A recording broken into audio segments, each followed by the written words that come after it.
Hi, I'm Menaka Raman-Wilms, and you're listening to The Decibel from the Globe and Mail.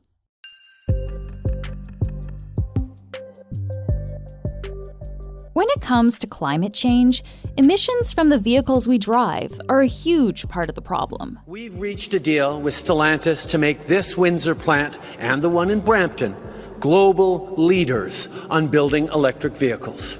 Investing in this multi-billion-dollar project is because it'll deliver. It'll deliver for workers. It'll deliver. Prime Minister Justin Trudeau announced a massive investment in electric vehicles, or EVs, on Monday. They're often touted as the fastest way towards a greener future. But these electric cars and trucks run on a battery instead of gas, and making those batteries requires very specific metals. As battery plants are opening in Ontario and Quebec, mining is also set to ramp up in both provinces. But the environmental impact of getting those metals out of the ground is, well, pretty big. I mean, if you have to drive, yes, there's a strong argument for driving an electric car, but you should also think about the destruction, the mining destruction that sort of occurred to build your electric car. Niall McGee is the Globe's mining reporter, and he's going to tell us about Canada's transition into producing these batteries, what the extraction process involves, and whether this is actually good for the planet. This is The Decibel.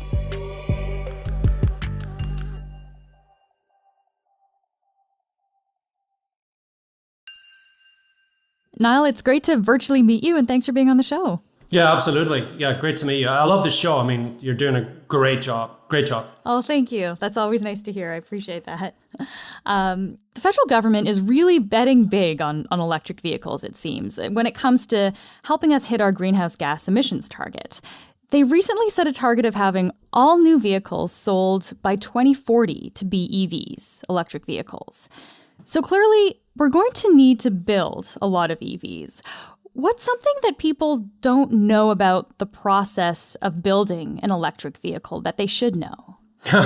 Okay. Well, there's tons. It is pretty complicated and intricate. One thing that I was kind of stunned to find out myself, researching for a piece recently, was that, yes, when you buy an electric car and drive it off the lot, of course, you're not spewing any emissions into the atmosphere, and that's great, right? Versus your gasoline-powered car. But the greenhouse gas footprint to build the electric car is much, much bigger than a gasoline-powered car, and that's because there's a lot more metals, minerals that are going in there that are hard to mine and expensive and heavy, and things like lithium and cobalt and battery-grade nickel, and those things are kind of bad for the environment. Obviously, it's mining, right? As much as the industry might sort of say that they've cleaned up their act and things are great, I mean, it's just kind of the reality of mining. It's bad for the environment. So yeah, I was stunned to find out that the average electric car, you have to drive for 150,000 kilometers to get to the same carbon footprint as you would for your average gasoline-powered regular car. Wow. You would have to drive 150,000 kilometers to kind of make it even then. Yeah, this was from a report last year from an investment bank called Jefferies. And of course, they took averages, and it's going to depend on the exact electric car. But yeah, it's kind of stunning because there's so much more lithium and cobalt that goes in there, and they're heavier, and that all adds up. And depending on where the metals and minerals are mined, the footprint's going to be greater or less. Like a lot of the cobalt, for example, in the world is mined in the Democratic Republic of Congo, which is not really a great place to mine, and environmental standards are looser and emissions are higher. And so, yeah, it takes a long time to get back to zero, essentially, for your electric car. Mm-hmm, yeah. And I guess just to kind of put that in perspective, like my car is over a decade old now. I think it's almost 15 years old, and I think it only has like 200,000 kilometers on it or something like that. So 150,000 kilometers, that's a big distance, right? I mean, you actually drive way more than me. So I only put on about 12,000 kilometers a year. So I think I would never be able to burn off or get to zero. But I mean, I guess most people might drive 20, 30,000 kilometers a year. You get there eventually. I mean, I should throw in the caveat that, this figure is kind of startling, but, things are improving. And every year the mining industry gets more efficient, and the mining processes do become more environmentally sustainable. People are using less water. The miners are trying to use electric power where they can and wean themselves off of coal, which is still used to power the electric grid in many countries. I mean, we kind of forget sometimes because Canada is so blessed with renewables, principally hydropower, but not every country is Canada. Mm-hmm. That's an interesting point, though. It might get more efficient as we continue to develop this process. I want to focus in on making this battery, though, because this seems to be an important part of the issue. The main minerals involved in electric vehicle batteries are cobalt, lithium, and nickel. Can you walk us through some of the challenges with mining these minerals? For Canada, the big challenge is Canada, of course, is known as one of the world's great mining countries. But, Canada is historically rich in things like gold and copper and zinc and nickel. But it doesn't, unfortunately, have a lot of the kind of new age metals and minerals that the electric car industry is dependent upon. So currently, there are no lithium mines in Canada. There are no cobalt mines in Canada. There are, of course, plenty of nickel mines, and Canada is a major nickel producer, but the nickel that's mined in Canada is processed for the stainless steel industry. And, that's a thing maybe a lot of people don't realize is a lot of these, especially these new minerals and metals, they have to go through multiple refining processes, and it's more akin to a chemical process than traditional mining. So it's not easy to change the industry overnight. Now, in Canada currently, there's a lot of stuff going on that things are changing and there are new projects in the works. And there's good reason to believe that the landscape will look a lot different in about, let's say, 5 to 10 years out. Canada is really playing catch up. And Canada has tried, though, and Canada is building a new major lithium mine in Quebec. And that will probably be in production in about 2 to 3 years if everything goes right. That will be a major new source of supply, not only for Canada, but the entire North American market, because the Americans too are way behind. Even if we talked a few months ago, I would have said, think of Canada in battery metals, sort of like Olympic 100-meter final. And Canada would be that sprinter that you feel sorry about. They get disqualified for the false start. So sort of over before it began. But just in the last few months, there's been so much new momentum, new funding, new emphasis from politicians that Canada is now in the race. So we are not going to win this 100-meter sprint. China basically is like Usain Bolt. If you remember how dominant Usain Bolt was in 100 meters, nobody's going to catch China. But Canada at least is in the race. And that's a really good thing.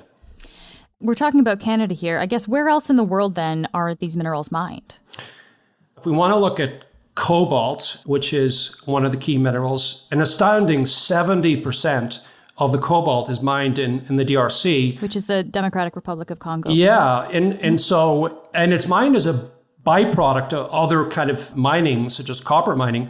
But a lot of that cobalt ends up in China because a lot of the Chinese companies have control. It's also Glencore, which is a huge Swiss multinational company, has a lot of production there. But when you talk about some of the other elements, lithium, China again is strong in lithium. They have a lot of primary lithium mines. Australia is very strong in lithium. They have, I think, 3 or 4 big lithium mines. I guess knowing all of this, knowing how difficult it can be to mine these minerals and how detrimental environmentally as well, why is the Canadian federal government investing in this? I mean, they just allocated $3.8 billion towards the mining industry that digs up these minerals. So if this process is so bad, why are we doing this? The simple answer is Canada has to try, and there's reasons to think that those investments will pay off. The thing about the mining industry is everything happens in an extremely slow time frame. So $3.8 billion sounds like a lot of money, but it will probably take a decade for people to see an actual return on that money. But there's many, many projects in Canada that are desperate for funding for lithium, for cobalt, for battery grade nickel. I was interested myself. I looked at the previous year's federal budget to see how much money they set aside. And, it was like tens of millions versus now 3.8 billion. So it's almost like over the course of 1 year, everyone's woken up to the fact that we have to do something. China's so far ahead. Nobody wants the current situation to continue because China historically, of course, has used trade as a weapon. And there's sort of this great fear that China will use these battery metals as bargaining chips in the future. So people are very keen to make sure that that doesn't happen. So at this point in time, what's already being mined in Canada and where's that happening? The simple answer to that is really there's not much being mined that's relevant at the moment. Unfortunately, there's no lithium being mined.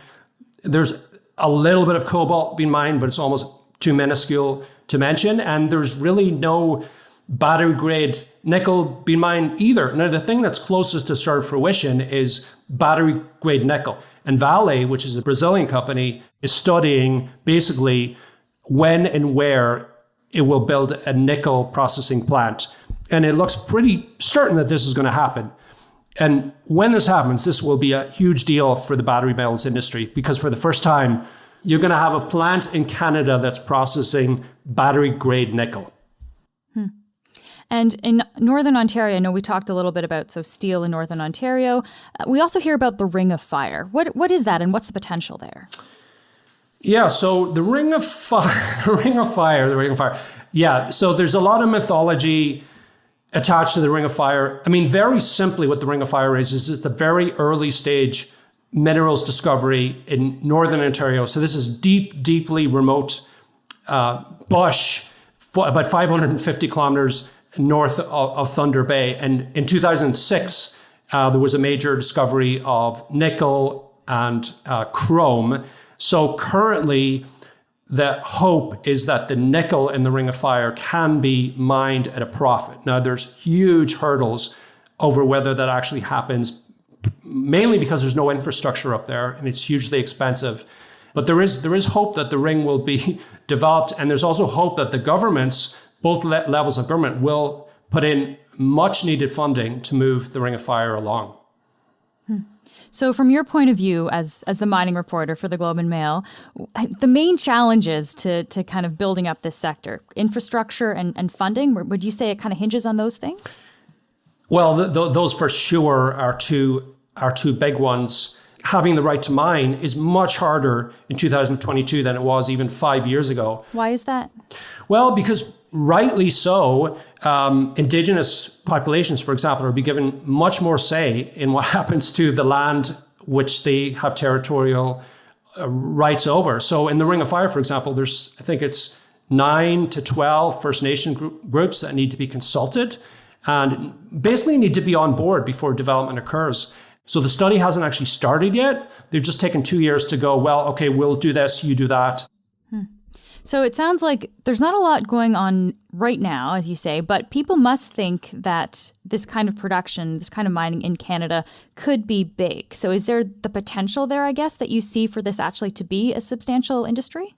Yeah, absolutely. When it comes to lithium, Canada legitimately has a big chance at becoming a player. Now, not a player like China, but maybe a player like Australia. But again, the timelines are far out. We're talking 5 years out, 10 years out, maybe further. But things like battery technologies, they actually change very quickly these days. So I guess what happens if, we spend all of this money and all this time developing these mines, but then after all of that, the battery technology moves along and we don't actually need them for electric vehicles anymore? Yeah, that's actually a really good point, because we're already seeing that a little bit because technology is moving fast and people kind of assume that the lithium battery, which currently has lithium, cobalt, nickel, and sort of different percentages, that will kind of continue as a standard. But we're already seeing a lot of movement. Tesla, for example, in the last quarter said that half of their Model 3 vehicles had a different type of battery technology that had no cobalt in it and no nickel in it. So just lithium. So yeah, it's a legitimate worry that by the time new production comes on stream in Canada, that the bigger market will have shifted. It's definitely a risk. Is it safe to say there'll always be some kind of use for it, that even if we do take the time to develop these kind of mining projects, we will be able to sell it in some way? Yeah, no, absolutely. I mean, yes, you're right. I guess the shame would be if the big miners do invest in nickel processing plants and the technology shifts in the interim, because there will be that lag. But it's a good point, because nickel is kind of one of these workhorse metals like copper. It's important to the world. There's always going to be a market. So we've spent a lot of time talking about the minerals needed for the batteries of these electric vehicles. I'd like to just come back to this big idea that we started with, though, Niall, about how good electric vehicles actually are or maybe aren't for the environment. I guess I wonder, is there actually an ethical way to drive? I mean, this is an obvious point, but if you're really serious about reducing your footprint, you don't drive at all, right? You minimize how much you drive. You ride your bike, take public transit. I mean, if you have to drive, yes, there's a strong argument for driving an electric car, but you should also think about the destruction, the mining destruction that sort of occurred to build your electric car. I think people are kind of uncomfortable with thinking through the full life cycle of, things that they drive around and products that they use. And, it's probably similar to the clothing industry. I mean, I don't know how much people think about the clothing industry and, all the waste in the clothing industry and how much people consume and how much they're contributing to that. I often think the mining industry is pretty similar. I mean, in a way, the answer is consume less, but you're not saving the planet driving an electric car. It's more sort of, it's a public statement. It's good publicity. It's cool. I mean, but yeah, there are other ways to save the planet, other more obvious ways, I think. Mm-hmm. So yeah, as you say, like reducing consumption. So it's actually good that I've had a car that's 15 years old now. This is actually maybe a good thing instead of getting a new car. Well, I think maybe you should be riding a bike instead, Manika, but or walking. But it's not practical for most people, obviously. And I mean, we live in Canada. It's like -10 2/3 of the year. So people want their cars, of course. But yeah, people should just think more about the life cycle. And of course, the industry doesn't really want people to think about that for too long because it's kind of a dirty secret, right? The mining industry, how it works in a way. And so they don't like people looking into that side of it too much. Niall, thanks so much for being on the show. This was really interesting. Oh, thank you very much. It's been great. That's it for today. I'm Manika Raman-Wilms. Our intern is Emily McPhail. Michal Stein edited this episode. Our producers are Madeline White, Cheryl Sutherland, and Rachel Levy-McLaughlin. David Crosby edits the show.